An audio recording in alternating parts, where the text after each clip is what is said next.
நான் 9 வயசில் சாமி கும்பிட ஆரம்பித்தேன். என் வயசு 9 வயசில் நான் சாமி கும்பிட ஆரம்பித்தேன்.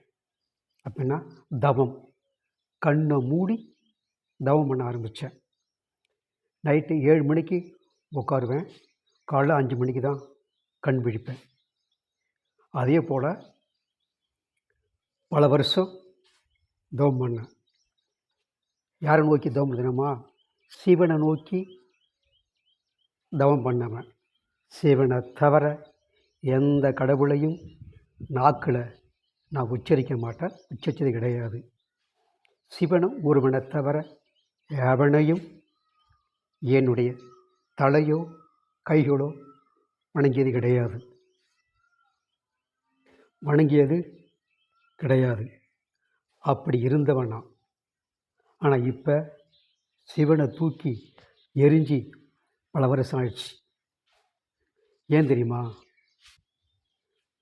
எந்த தப்பும் எந்த பாவமும் பண்ணாத இந்த ஆன்மா, இந்த உடல், அப்படியேப்பட்ட என்ன 3 லேடிஸு என்னை அடிக்க வந்தாங்க.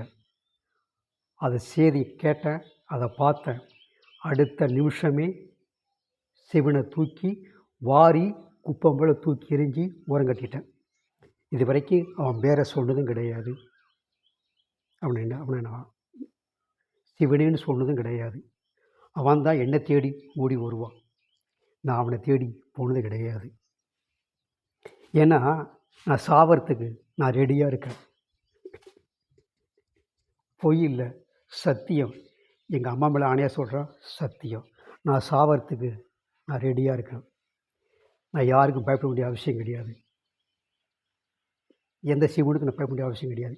கொள்றியா கொண்டு போய்கிட்டே இரு. இன்றைக்காக தான் நான் சாவ தான் போகிறேன். அது உன்னால் சாகணுமா? பார்க்குறேன் அப்படின்ட்டு தூக்கி எறிஞ்சவன் சிவனை. இது வரைக்கும் சிவனையும் சக்தியும் நான் வணங்கினே